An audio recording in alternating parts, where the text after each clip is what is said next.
Saya panas mendengar uang yang dibelanjakan oleh para pelancong Indonesia ke luar negeri dalam 1 tahun itu bisa mencapai 700 triliun rupiah nilainya, atau hampir setengah APBN. Ini perilaku elitis yang tidak sampai 3% populasi Indonesia. Sementara turis mancanegara kalau belanja di Indonesia di total tidak sampai 200 triliun setiap tahunnya. Tekor sebenarnya kalau apple to apple, namun yang penting ekonomi berputar. Sekarang dari sisi jumlah, ternyata jumlah orang yang datang ke Indonesia jauh lebih banyak dari jumlah pelancong Indonesia ke luar negeri. Tapi spendingnya banyakkan orang Indonesia di luar negeri. Orang Indonesia itu memang jago belanja. Kalau turis mancanegara ke Indonesia pulang bawa oleh-oleh gantungan kunci yang hanya puluhan ribu nilainya. Sementara turis Indonesia ke luar negeri pulang bawa tas Hermes, Louis Vuitton yang harganya ratusan juta. Sekarang kita harus turun tangan membantu pemerintah yang sudah bingung, nggak ngerti lagi mau bikin apa. Yang penting tahun 2024 tongkat estafet kekuasaan harus di lingkaran mereka agar abadi kekuasaannya. Sementara rakyat asal survive. Toh rakyat sudah pinter, otopilot semua cari makannya. Bagaimana membantunya? Nah, ini bedanya New Mind dengan oposisi pengkritik yang bisanya oposisi itu lihat kejelekan pemerintah, tetapi nggak tahu juga solusinya apa. Kalaupun ada solusinya,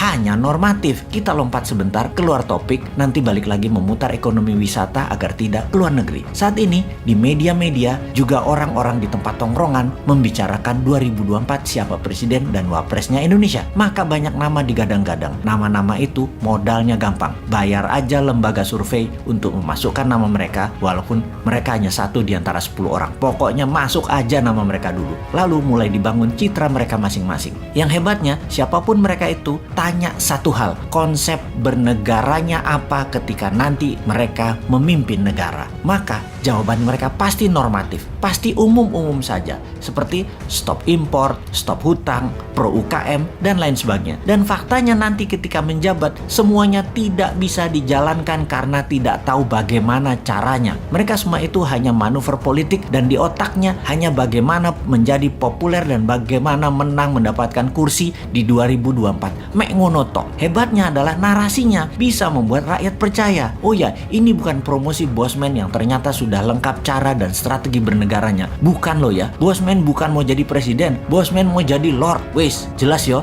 Ini semua buat nyindirin positif. Kita nyindir incumbent, nyindir yang cari popularitas di tahun 2024 dan nyindir oposisi supaya semua punya konsep bernegara. Misalnya mereka mengatakan akan menghukum mati koruptor. Itu Bosman sudah usulkan. Cari lain lagi. Pajak diturunkan.